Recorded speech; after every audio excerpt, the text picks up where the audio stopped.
हाँ, तो इस यानी प्यार में नारनौंद हल्का भी है। प्यार में तो कमी नहीं हो सकती। जी। रही बात हल्के की, हल्का जो है नारायण जो हल्का है दादा रामकुमार गौतम का है, इस समय वो इसको संभाल रहे हैं और आगे भी मैं तो यही चाहता हूँ कि वही संभालें। नहीं जी, बात करें अब संभालने की बात पे आए तो राम कुमार गौतम जी ने कह रखा है आपके जो डिप्टी सीएम है दुष्यंत चौटाला जी की भाई आप अपना हल्का संभाल लो, और उन्होंने भी कहा था भाई हम अब हल्का संभालेंगे। हमारे विधायक लगातार यहाँ पे आएंगे, कभी जोगराम जी को भेजेंगे, कभी अनूप जी को भेजेंगे, तो इस कड़ी में नाउन में कोई सुधार नहीं हो पा रहा है। देखो, मैं तो ना तो डिप्टी सीएम साहब ने मेरी ड्यूटी लगाई और ना दादा रामकुमार गौतम ने लगाई। जी। मैं तो एक सामाजिक प्रोग्राम के हिसाब से पहले आया था और सामाजिक प्रोग्राम में आज आया हूँ। सामाजिक जिम्मेवारी निभाना हर इंसान का फर्ज होता है। मेरा इलाका है, इसलिए मैं जो है यहाँ बार बार आता हूँ सामाजिक जिम्मेवारी निभाने। खुशी है, गमी है, शादी है, ब्याह है, सब में जो है।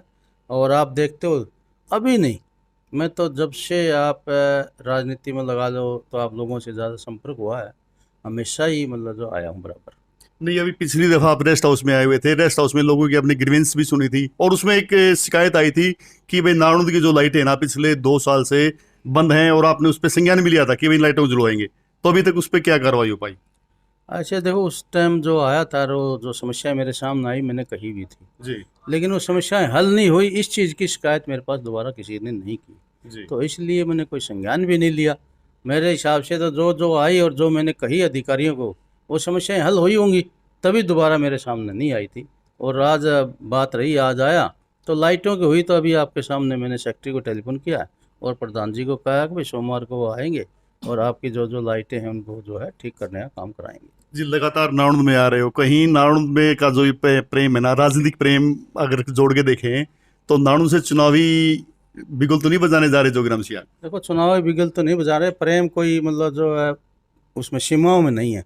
प्रेम हर प्रकार का होता है, चाहे वो भाईचारे का है, चाहे वो सामाजिक है, चाहे आपस में मेल मिलाप का है, चाहे वो राजनीतिक है। प्रेम तो प्रेम होता है, सारा ही प्रेम है अपना यहाँ से। ऐसा कौन सा प्रेम मतलब जो अलग से होगा, आपने उसकी अलग अलग परिभाषा कर दी। जी। आपका प्रेम, राजनीतिक प्रेम अलग होता है, दूसरा प्रेम अलग कोई नहीं जी, दोनों प्रेम अलग अलग होते हैं, इसमें कोई दो राय ना, नहीं है। कोई अलग अलग नहीं है। सारे प्रेम प्रेम तो करता है तो भाईचारे से करता है वो तो। जी, जो हाँ, राजनीतिक महत्वाकांक्षा है ना वो अलग चीज है जी। ना राजनीतिक महत्वाकांक्षा उस प्रकार की अपनी है भी नहीं। अपना तो बरवाड़ा हल्का है, बरवाड़ा से चुनाव लड़ेंगे, पार्टी टिकट देगी तो नहीं, टिकट देगी तो अपने मदद करेंगे जिसको भी चुनाव मतलब जो है टिकट देगी पार्टी। सुनने में आ रहा जोगीराम सियाग जी कांग्रेस पार्टी में जाने वाले हैं और नारनौंद ही चुनने वाले हैं, इस बात में कितनी सच्चाई है? मेरी तो कभी बात है, मेरे हिसाब से विधानसभा को छोड़ के सेशन को जी।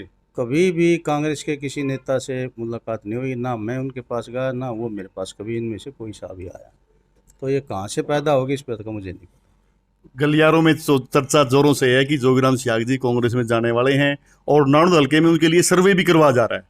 देखो, ना मुझे सर्वे का पता, ना मेरे को ये पता कि मैं कांग्रेस में जा रहा हूँ। कौन कह रहा है, क्यों कह रहे हैं? मैं जेजेपी में हूँ और जेजेपी सरकार का हिस्सा है। बीजेपी और जेजेपी ने मिलकर सरकार बनाया, हम इकट्ठे हैं और इकट्ठे रहेंगे। और मेरी तो यही सोच है कि भाई चुनाव भी हम इकट्ठे लड़ें। इकट्ठे लड़ेंगे। जो अगला जो अभी चुनाव जो मई में लोकसभा के चुनाव आने वाले, उसमें जेजेपी कितनी सीटों की मांग कर सकती है? वो डिप्टी सीएम साहब बताएंगे या शीर्ष नेतृत्व बताएंगे। अगर जोगीराम सियाग को जेजेपी हिसार से एमपी के चुनाव के लिए कैंडिडेट बनाए तो उसके लिए क्या तैयारियां हैं? देखो, वो तो पार्टी की बात है, पार्टी का आदेश सिरमत है, पार्टी जो आदेश देगी, चाहे वो पार्लियामेंट की दे या चाहिए कहे भाई पार्लियामेंट में जो खड़ा होगा उसकी मदद करनी है, जो पार्टी कहेगी वो करें। यानी कि जेजेपी पार्टी ही आपकी पार्टी रहेगी आखिरी तक? हाँ, जेजेपी पार्टी में क्या दिक्कत है? आखिरी तक तो आज किसने क्या पता है, आखिरी का तो आज तक किसी ने अंत को नहीं आया। लेकिन आज के दिन मुझे कोई दिक्कत नहीं है, पार्टी जेजेपी मेरी पार्टी है। जेजेपी के जो नेता हैं वो बिल्कुल बढ़िया तरीके से काम कर रहे हैं, पूरा मान सम्मान है, मेरे को पूरी तवज्जो दी जाती है। और जो विकास के काम मेरे हल्के के हैं उनमें मतलब जो है बढ़ चढ़ कर जो है डिप्टी सीएम साहब मदद करते हैं। अगर एक बातचीत करें एक वर्ग की, तो बीजेपी से और जेजेपी से दोनों से खासा नाराज है, तो ऐसे में आप जो दूसरा चुनाव लड़ोगे ना तो संभव है कि आप जीत पाओगे? वर्ग किस प्रकार का वर्ग है? व्यापारी वर्ग भी होता है, किसान वर्ग है, मजदूर वर्ग है, कौन से वर्ग की बात करते हो आप? जो जैसे किसान वर्ग। किसान वर्ग, ऐसी बात नहीं, किसान वर्ग कोई नाराज नहीं। बीजेपी सरकार से खासा नाराज है जी, जब हम किसान वर्ग कोई सा भी ऐसा नहीं है जो पूर्ण रूप से सरकार से नाराज हो। हाँ, कुछ लोग होते हैं, कुछ नाराजगियाँ होती हैं, वो तो सब में होती हैं, सब सिक्का विरोध में होती हैं। जी 5 साल में जो नारनौंद में 5 साल गए हैं, ये कहते हैं सूखा, नारनौंद में सूखा पड़ा है, नगर पालिका में कोई काम नहीं हो पाया, हल्के में कोई काम नहीं हो पाया, और यहाँ पे जेजेपी का विधायक है, आपकी पार्टी का विधायक है। ऐसी बात तो मुझे नहीं लगती है कि भाई मतलब जो यहाँ 5 साल में कोई विकास के कार्य ना हुए हों। मुझे तो जो पिछले बार 5 साल में हुए उसी प्रकार से इस यहाँ भी विकास के कार्य अब भी हुए हैं, मुझे ऐसा लगता है। जी ये थे जोगीराम सियाग जी। इन्होंने कहा है कि नारनौंद हल्के से उनकी कोई दिलचस्पी नहीं है, हालांकि जो जेजेपी पार्टी आदेश देगी उस पर वो खरा उतरने का काम करेंगे। कैमरामैन सज्जन सैनी के साथ सुनील मान, न्यू इंडिया लाइव।